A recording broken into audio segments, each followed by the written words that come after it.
They go on flights and they don't bring any headphones or books or... Use in other contexts. They call it raw dogging. I think. It's a phenomenon. My ma gets the bus down to, because I've got a child now, 8 months, so she gets a 4-hour bus down.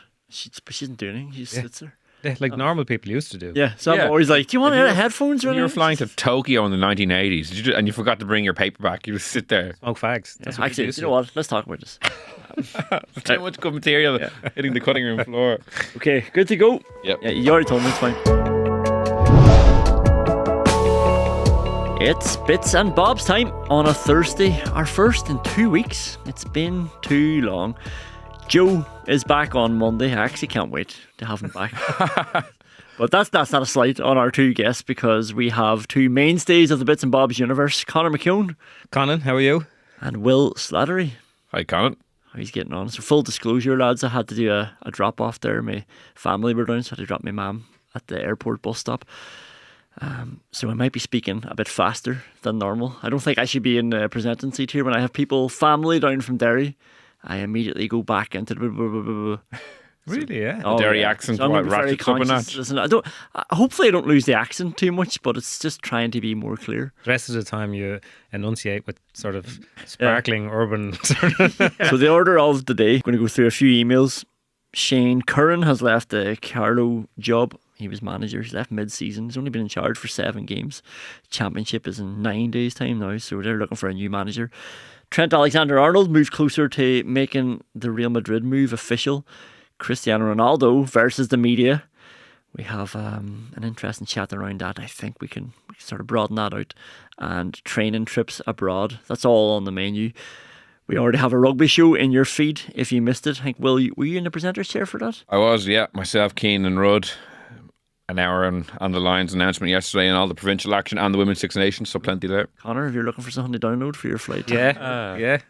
All the rugby coverage is brought to you by Energia, of course. But let's get into the emails. So the email address is indosportpodcast@independent.ie if you want to get in touch with us.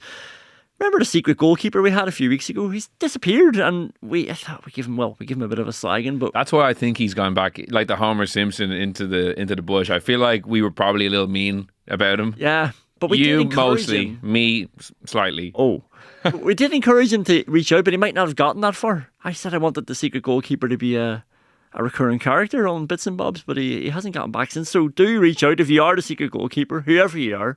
Get in touch and let us know how you're getting on. If the rules started to change your mind. But we've got an email from, and I don't know how I feel about this, the secret goalkeeper number 2. That's how it's titled. He's been in touch. Hello, lads. Loving the show. Just a quick retort to a recent email, RE Goalkeeping. Maybe I'm alone, but I'm happy out with the newer rules. I thought the change to the rules would end my playing career earlier than expected.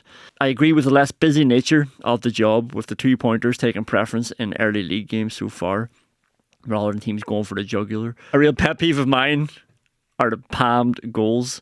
Think these should be outlawed, whatever happened to a lad breaking through and just taking a shot. We're prepared to remain anonymous for slagging purposes. Will, I think that's directed at you. But I think I could play into my 40s with the new setup. P.S. I'm not allergic to running, or I'm not unfit or anything like that. I just don't have the ability required to contribute much out the field. Like, that's an honest goalkeeper. The honest goalkeeper. For one goalkeeper who is honest, and he can admit that he's a goalkeeper for a reason. The secret goalkeeper 2 is not your moniker, it is the honest goalkeeper. The honest goalkeeper. We got another email. It's to do with hurling, and it's titled Hurling Equals the Premier League. It's from Michael. Lads, hope all's well with you. You probably saw this subject and thought, for God's sake. But hear me out. I hate VAR. I love hurling. I'm very worried about the current discourse about referees needing help and the online abuse for errors that they make. It all feels very similar to the Premier League coverage pre-VAR, over-analysis, freeze frames, slow-mos, saying it only takes 30 seconds to get to the decision on the field. Fast forward and VAR has ruined football.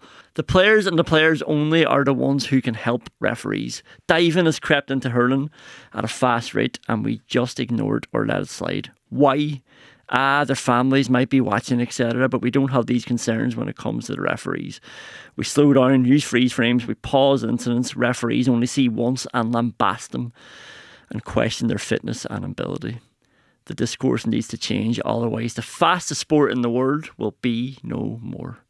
Yeah, we always get a bit of a refereeing crisis during the hurling league, and then we get two big games in Munster where he blows the whistle twice in the entire match and the universe is saved. That's just the way it works in hurling. The thing about hurling is that, I mean, if you take a step back a bit from it, you'll realise that the rules of the game as per the official programme where they are listed and the way the game is refereed are absolutely miles apart, completely miles apart.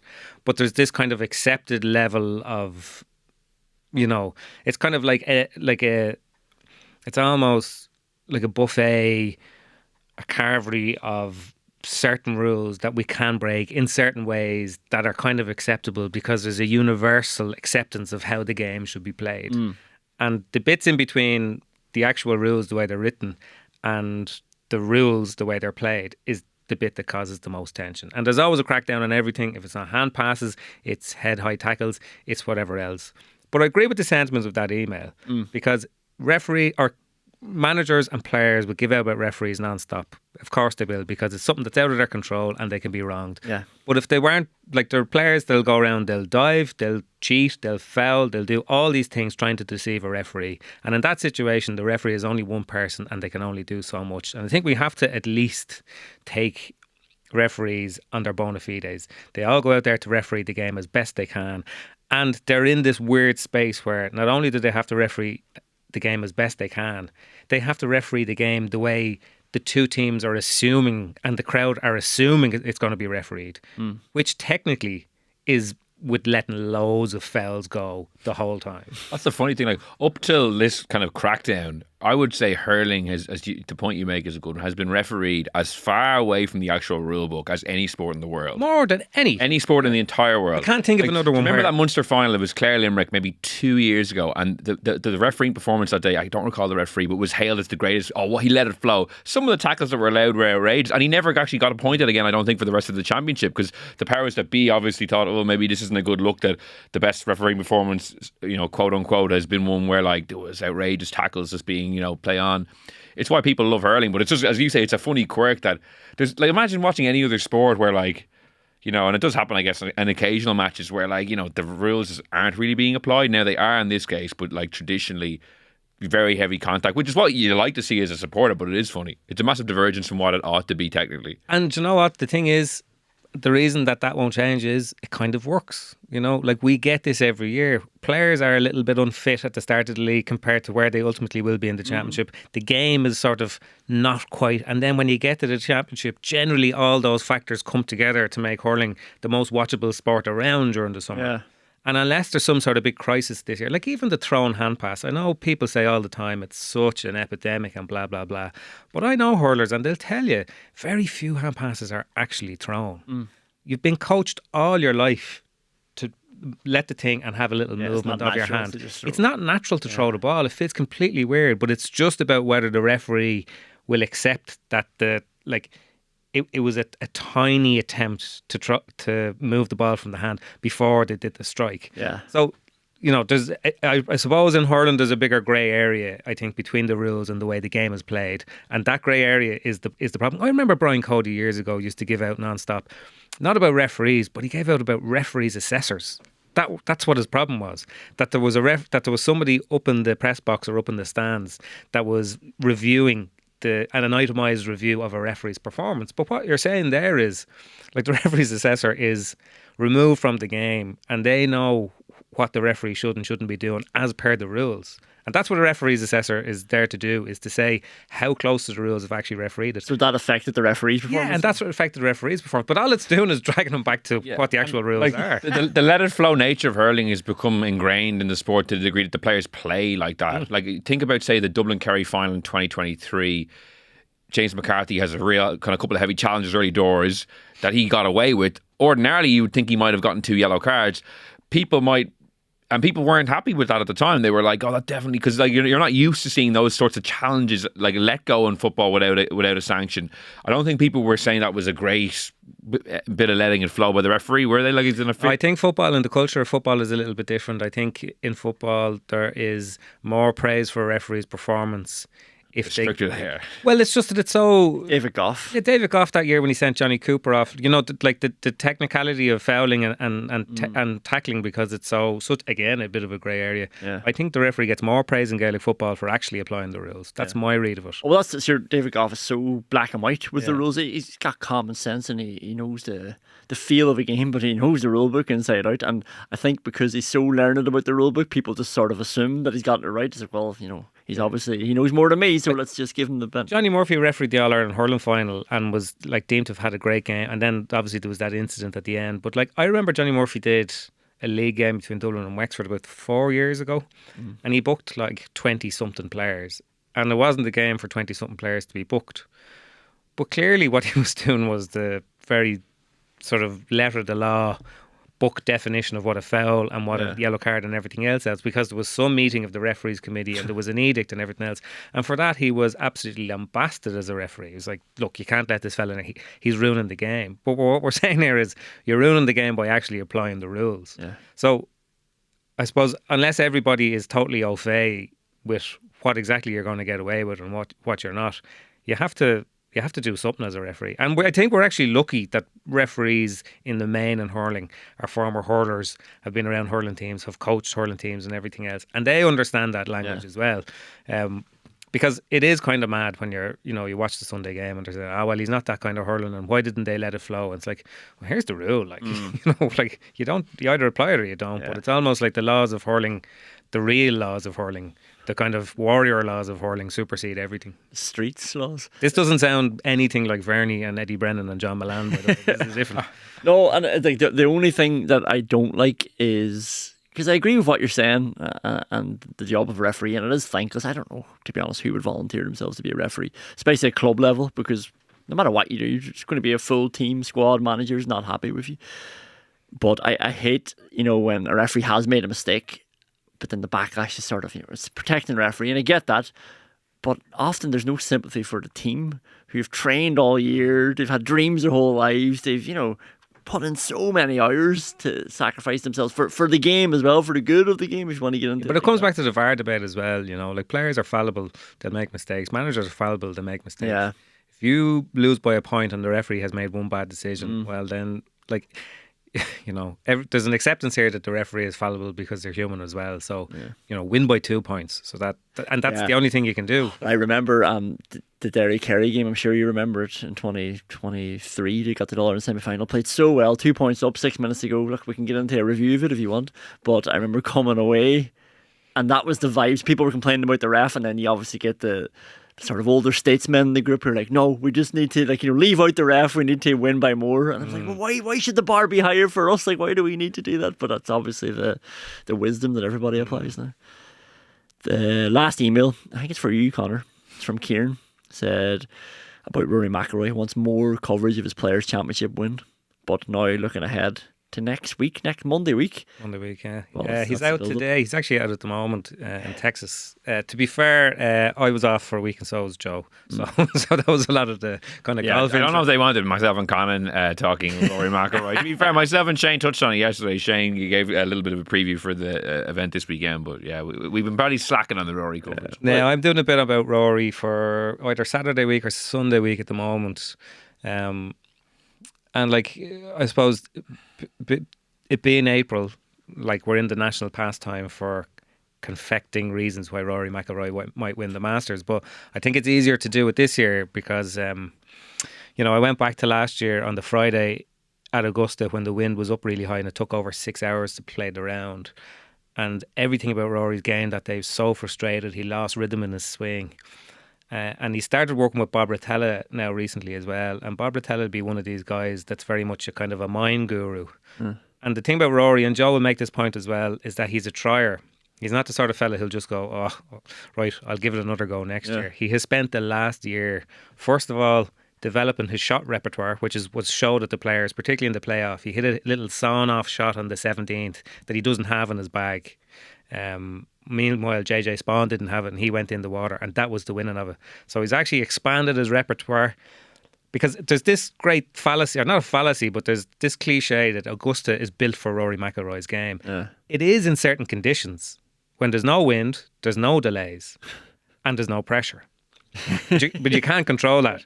So Rory has since gone to the point where he now has different shots in his bag. If there's a high wind, he can keep the ball down. He can choke down on the club. He can use a higher. In the last year, this has developed that much. Yeah, even since like the Irish Open, he did this in Dubai last year. Yeah. When he won in Pebble Beach earlier this year, he hit 2 5-irons on the 18th, the day that he finished ahead of Lowry. He did it last week at the Players as well. So from a technical point of view, he now has a better game. Oh my God! And he's also working with Bob Rotella, who kind of teaches you how to control the mind. So it was very obvious by Thursday last year, at the end of Thursday, that Rory wasn't in the game at all because he was playing with Scotty Scheffler, and the comparison between the two of them was night and day. But going there this year, he is the best player in the world. He's the form player in the world. And it's easier to make a case from, I think, this year than it has been for a long, long time. In fact, that's not. I'm not saying anything remotely interesting there. That's just a fact. Can I ask you a personal question? Yeah. Related to Rory and the Masters. So he's the favourite. You're going to be over there. Say he wins. Have you thought at all what you might write if he was to win? Because there'll be a lot of pressure. You're there for the Irish Independent. You'll have the big piece. You'll be the big writer there. Give you 3 pages. Yeah. Have you given it any thought? All jokes aside about or not even what you might write, or but the prospect of having to write the big Rory finally wins the Masters story. No, I think it would come together easy enough. Writes itself. Well, it doesn't quite write itself, but by the time you get there, it nearly does, because Augusta's one of those places, and I went over there last year with a real sense of, if I find this a bit twee and hokey and confected, I'm just going to say that. That's what I'm here to do. But from the first day I walked in, I was like, I want to live here now. It is one of the magical kind of sporting venues, and I think it makes such a it gives you such an amazing background. I can understand why it spooks so many golfers, and I can understand why so many golfers would kill to play there, and the golfers who have won there cherish it over anything else. It just is totally unique. So no pressure. You don't feel any pressure. But the thing the problem is the deadlines, because of the time difference. So it's one of those ones. There's a great phrase in sports journalism: on the blow, meaning on the final whistle, you have to file your match report. And I think this would be on the putt on the 18 green. You'd nearly need to be bashing in your first realm of copy. When people promote their on the whistle reports, is that because they want people to know, look, I've rushed this, it would have been even better if I had half an hour extra? Well, the only thing I can say, and I know people are really, really fascinated with sports journalists and how they do their job, but the on-the-whistle reports from hurling matches over the last few years have become absolute torture, Like the kind of 7 points to go over the bar between the 75th minute and the 77th minute. It's very hard to even just tot up your scores anymore, Yeah. Well, let's go to the first topic. Shane Curran. So major GA news. Shane Curran has stepped down as Carlow manager 10 days before the championship starts. So Carlow were due to play Meath and Navan on April 6th. Don't know if anybody noticed that they have an eagle eye like me, but yesterday at 5:30 p.m, Shane Curran changed his profile picture on Twitter to an Arsenal crest.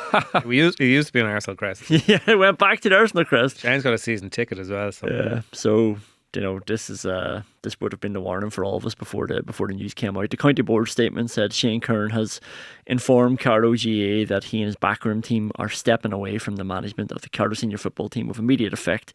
This decision was based on player-related issues, which he believed were beyond the scope of the management team. Carlow GAA are in the process of looking for an interim senior football manager for the championship season. And the statement came from the management team as well. This decision comes amid ongoing issues with certain players, which were further compounded by the failure of several squad members to return home with the team after last weekend's National Football League game in London, a crucial period in the lead up to the championship. I was on to Shane this morning to see if he would come on. He said he is up for coming on at some stage, but he says he's playing golf at the minute. So I don't know if that's just a very polite pushback, but he seemed happy with his decision anyway this morning. Well, if there's one away day you'd be sort of tempted not to return home with the team, I'd say London is probably the one. Yeah. I'd say the full bus for Longford, is what it reminded me of was it Mickey Moore's Donegal team? It was 2002 that they drew with Dublin in the quarter final, and then half the bus didn't make it. They were up in what's the name? The Portobello. Yeah. Some lads slept on the floor there. And they had a replay next week. Yeah, there was a guy called Jim McGuinness, apparently who's turned into a bit of a disciplinarian, who apparently was very much. Yeah. How could the players buy into Jim? Maybe he used the whole look, I regretted my decisions, but like, don't make the same mistake. But do as I say, not as I yeah, like surely people would have been like, who are you to tell me to not do anything, live like a monk? But here, what do we think of this? This is actually mad. Like, sometimes, managers change. Sometimes our players will sort of have a little cull of their own during the season, but like just 10 days before the championship for the management team to decide we're leaving. They only had 7 games in with Carlow, finished 4th in Division 4. They won the last 2 matches actually, but that's him out the gap. Yeah, I spoke to him actually not long after he was appointed, because it was an interesting one, because he's I don't know, Shane Curran is one of those people that people remember from the team that he was on, and maybe particularly the St. Bridget's team that won the All-Ireland in 2013 as well. But like, he had a very strong sense of where he was going with Carlow and how he was going to do it. But it's not always the easiest thing in the world, in a county like Carlow. It's not the biggest pool of players, so there's maybe a little bit more convincing to do. You can't just say this is the way we're going to do stuff, and then, if you guys don't want to do it, we'll get different players, because you don't really have that option. So I don't really know what's after happening. Like, I have to say, spend a huge amount of time looking at Division 4 this year. But you do tend to pick out the teams that are doing really well and really poorly. Yeah. And Carlow kind of struck me as neither this year. Yeah. So, I mean, it's always a hard thing. It's like, and, It's a hard thing to do. Like, it's not that long ago since Turlough O'Brien and Stephen Poacher got a couple of really great seasons out of Carlow. You do wonder, with an outside manager coming in there, like with Stephen Poacher, have had that effect just on his own, that you need sort of almost a local kind of translator. But I don't know the specifics of this situation. It's a bit odd. Thinking about it, I'm actually surprised this doesn't happen more often. Like, as in, other sports managers leave midway through seasons all the time, and it's obviously disruptive, and there's various reasons why that happens. For some reason in GA, it's just like, I don't know, it's like an honour thing. Like, they feel like they should stick it out. There's been loads of times, Mickey Hart last season, for instance, like, there's been loads of times where halfway through a year things have looked disastrous. They just stick it out until the end, and then just leave at the end, and it's like, well, that was a waste of a year. As in, I'm actually surprised more management teams don't mutually part ways with the county, like, because it's like it's often the writing is on the wall from a long way out, and there's something about GA, I don't know, that maybe it's not the done thing, that's more of a cutthroat professional kind of thing, and maybe there's an element to that as well when there's contracts involved in professional sports and stuff like that. But yeah, I'm surprised it actually doesn't happen more often, because it is so jarring when it does, because it's so rare. It's probably just too disruptive to do, like a manager, like a managerial setup in most counties is directly linked to the manager. So like, if you up sticks and leave 9 days before the first round of the championship, you've no S&C coach, you've no selectors, you've no, kit man, all that sort of stuff is generally linked to the manager. So, and it's not like a professional sport where you can just throw money at it and get these guys in quickly, like mobilising a new management team on short notice. I think if you were a manager at county level as well, like, it's not going to appeal to you, because you're going to come in and the players are working on even just on as basic as a kick-out strategy, where you're like, I don't like that. But you have 10 days to go to the Meath game in Navan, so you don't have time to do anything, never mind some of the bigger stuff. But it's interesting what you're saying there, Conor, about the outside manager, because there was quotes from Niall Carew recently. He was obviously in last year, and he said, in Carlow I was putting out fires every week with the players in particular. There was always a fucking fire brigade. Always a fire. I remember Leper, Eamon Callaghan, saying as we were driving to training one night, I wonder what the drama we're going to have tonight. Like, and then reading between the lines, Shane Curran was being interviewed by the Carlow Nationalist a few weeks ago, and they were asking him, I think it's before the London match, about player dissatisfaction, which Curran obviously refuted. James Clark, one of his backroom team, stepped away over the last month as well. So sort of reading between the lines, there obviously seems to be disharmony there anyway. Like, at club level, I think this is very effective. When they change a manager, before the championship, then you get a rise out of the players, and sometimes it's a local legend comes in, lets the shackles off, frees the players. That's what you want, the shackles being released. But it's different when you're Carlow, when you're going to Meath in 10 days time. Yeah, it's like, it is a rarity. It happened a few times in the middle of the league. Remember Richie Connor and awfully a few years back, obviously Babs Keaton, and awfully a few years back further than that, and they ended up winning the All-Ireland. But I can only imagine how disruptive it is. And again, you tend to find when like fair play to Shane Curran for going, because I think when you get to that stage, like there's a mutual reliance there in Gaelic games because nobody's getting paid. Well, players aren't getting paid anyway. So like you have to be both, like you have to be bought into the coach has to be bought into you.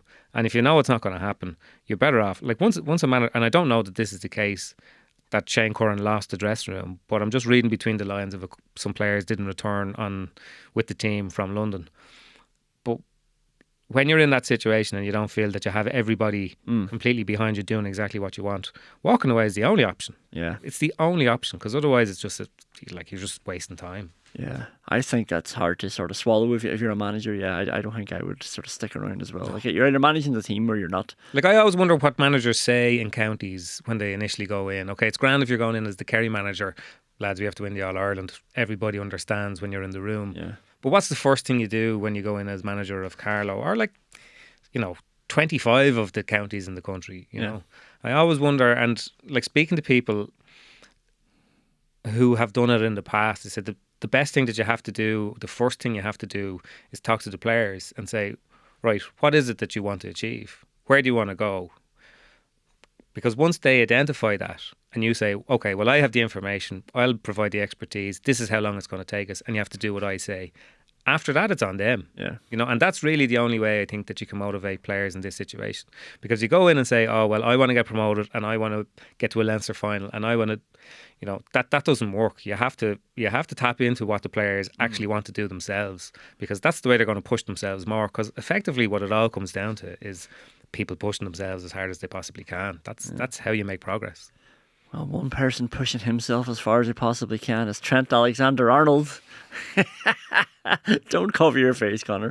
Trent believes in his own ambition. It looks like he's almost made his Real Madrid move official, but there's been a backlash amongst the Liverpool supporting community and obviously the ex-pros as well. Gary Neville on Stick to Football has been theorising that Liverpool fans are a little bit quicker on him, to use his words, than they would have been with the likes of Cara or Stevie Gerrard, which Jamie Carragher completely disagreed with. He said from the age of 18 to 26, the love Trent had at Liverpool is 10 times what Jamie Carragher had from the ages of 18 to 26. He's basically saying go back and look at the... Well, Carragher was completely maligned from the early part of his career. Look at the love for Trent Alexander-Arnold before the Real Madrid talk started. And I think the issue lies here with... Liverpool are probably a bit sore that they're not getting any money for him. They feel like a local player should be helping them out. Obviously Trent's thinking, well, I can go to any club in the world if I let my contract run down. I've given more service because of that. And I don't think Neville's suggesting that he's underappreciated in this country should really be coming from Neville, because Neville's been quite critical of Trent as well. I mean, to the point where he's often said he shouldn't be playing for England in the big games. I remember even before a Croatia match, he was saying, oh, Trent can't play because England will be under a bit of pressure. But Perisic was left wing. It's not like Trent couldn't handle him.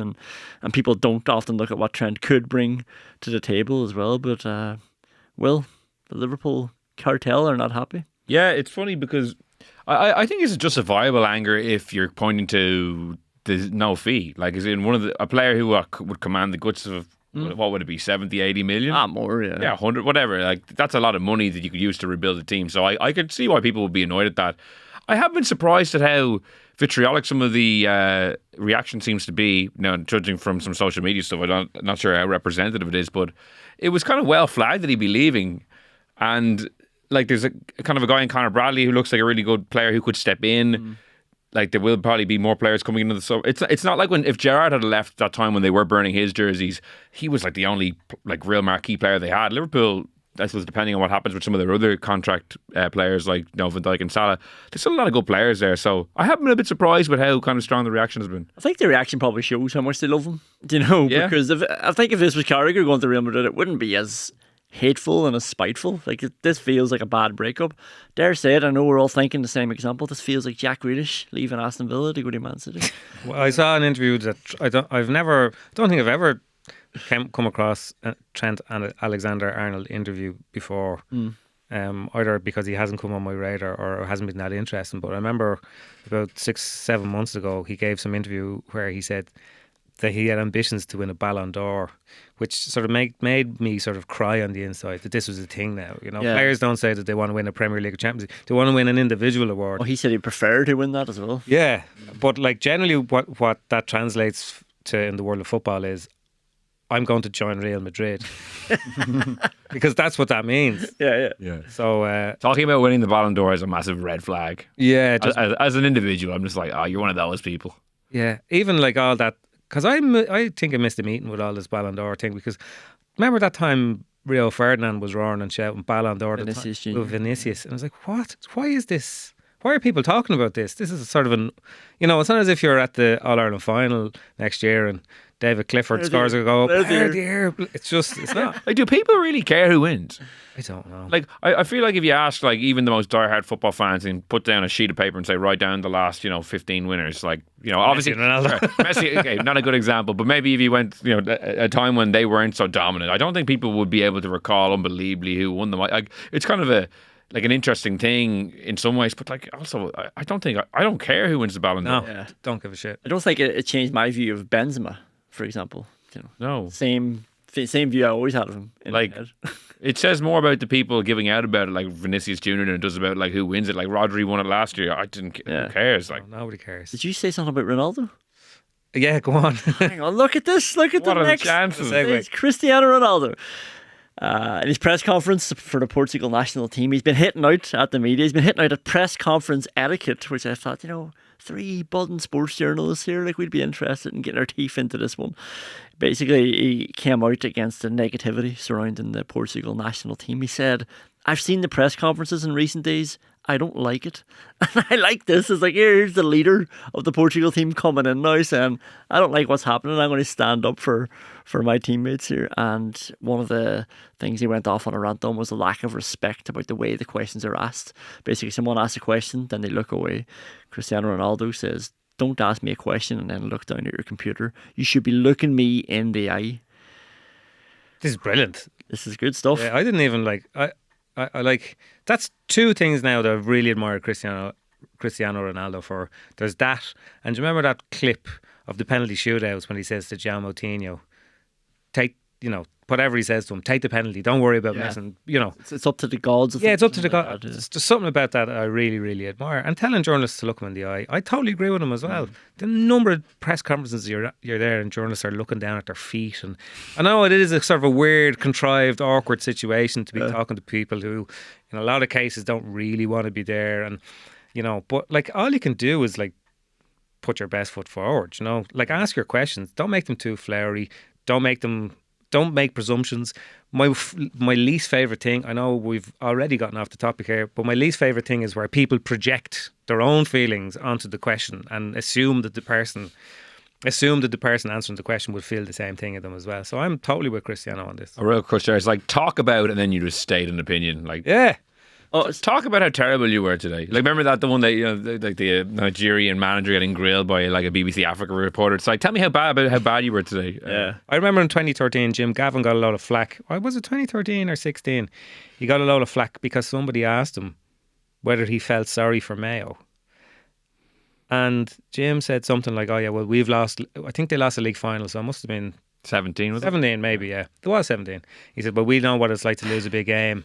It's obviously Jim's way of answering the question. Like, Dublin and Mayo had been out on the pitch and had fought, and like, it was the bitterest of bitter rival. Do you know what I mean? And because the person asking that question felt sorry for Mayo, he wanted Jim to kind of come along with him and say the same thing. Yeah.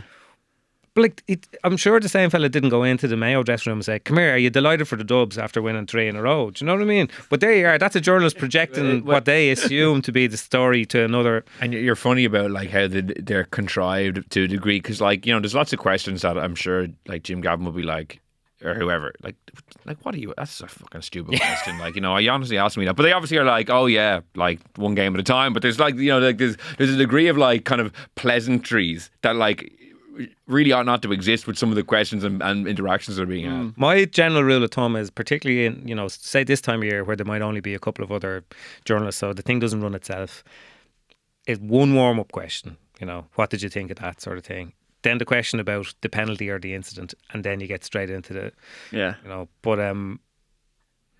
but maybe that's kind of comes the longer you kind of do it. You just want to get down to brass tacks and get the stuff done. Get out of there.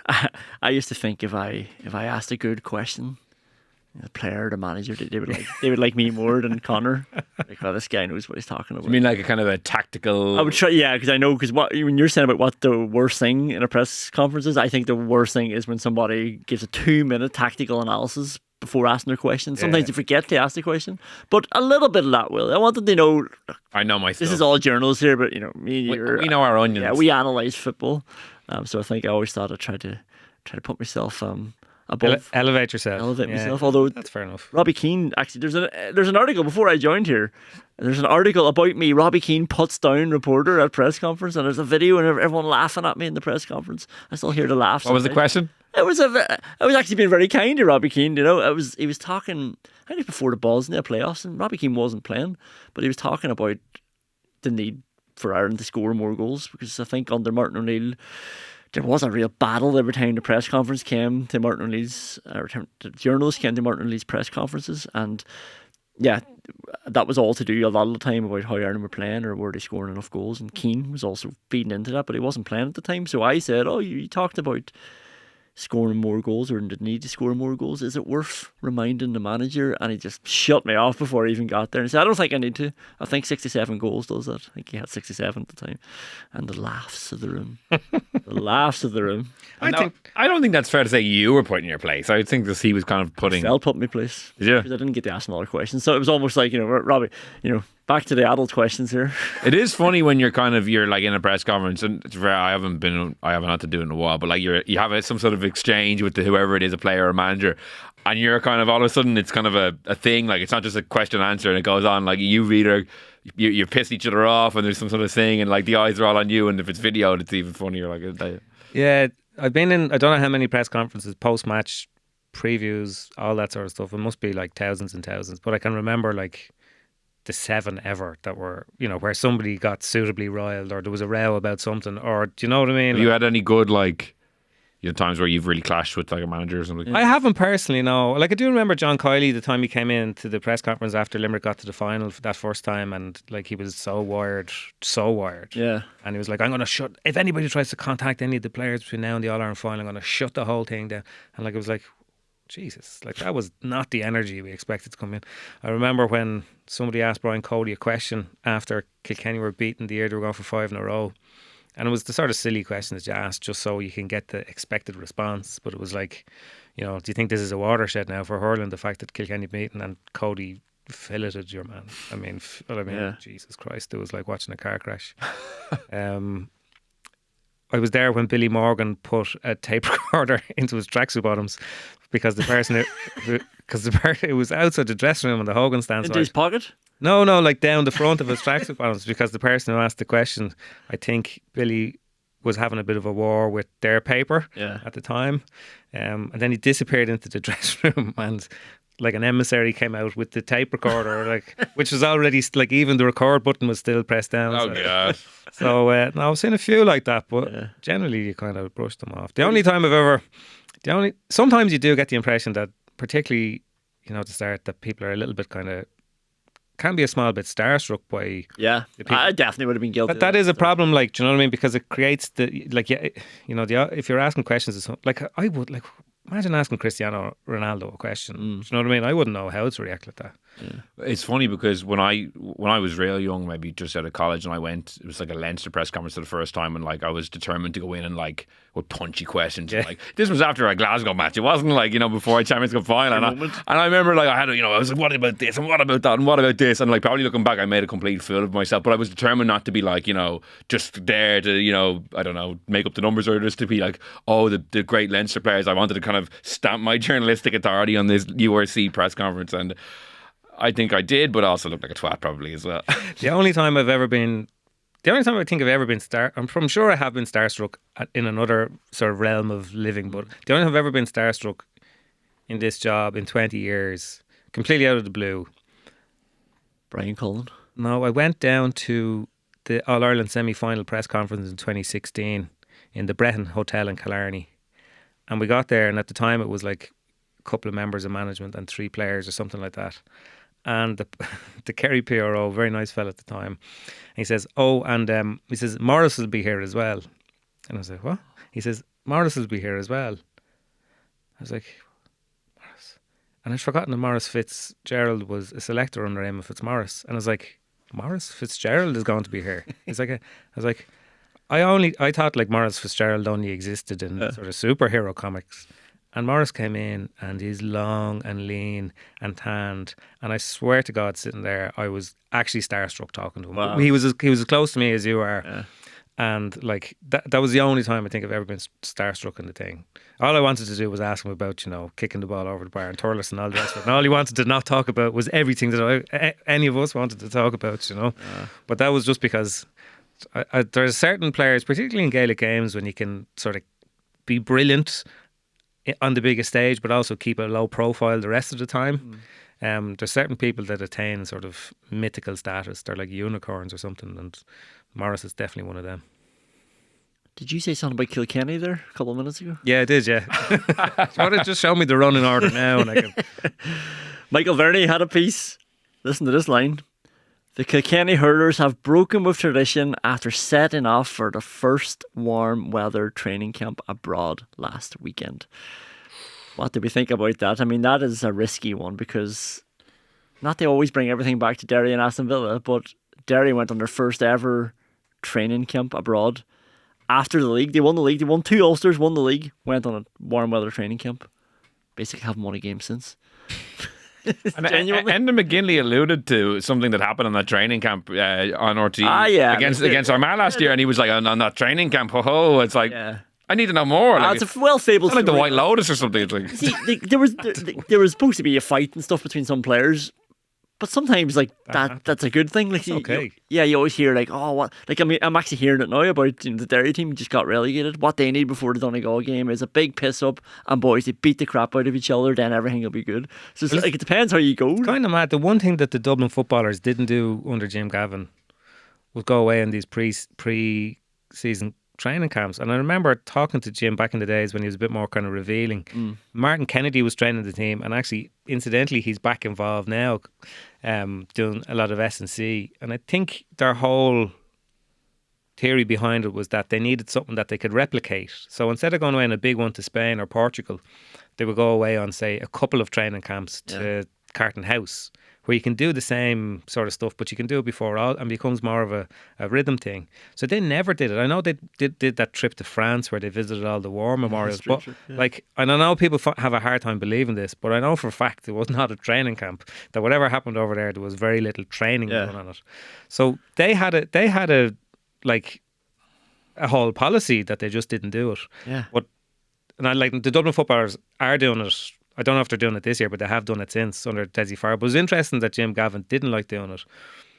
But Kilkenny are always the last sort of county to, like, Kilkenny were the last county that were doing open air training sessions or open to the public training sessions till they closed the gates of Nolan Park in 2010. So they do tend to be the last of the Mohicans, I remember we did a live show with John Milan a few years back, and it was 2008 that Waterford were playing Kilkenny in the final, and Milan was talking about them going up to Carlingford, for a trip away, and they had a kayak, and he was afraid of the water. He didn't want to go in, but it was a whole fish you're feared type of thing. Meanwhile, he finds out that Kilkenny are knocking all shades of colour out of each other down in Nolan Park because he's in house 15 on 15 games, and he's like, we were learning how to kayak up in Carlingford, and he's like, we end up getting well beaten in the match. And like Donegal, like they did theirs back in October, so yeah. I mean, it raises an interesting question as to the function of these training camps. You can definitely do it now.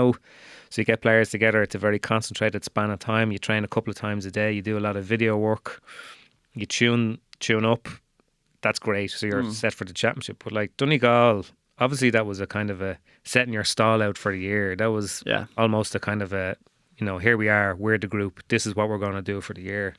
It's interesting, but I could definitely see the value of it. It's funny, depending on where you go, it could be cheaper as well than doing it in Ireland. Oh, totally. Like, so it's like, you always hear the cost of these overseas trips, but like, geez, like weekends in Ireland aren't cheap either. So if you're trying to bring a whole squad somewhere to Carton House, like, there's probably good facilities in Spain that you could get like a little bit cheaper, I'd imagine. Joe Kernan's Armagh were the first county sort of on record anyway to do that regularly. They saw the value of it. Everyone used to go to La Manga. That was the thing. That was the kind of shorthand for those camps.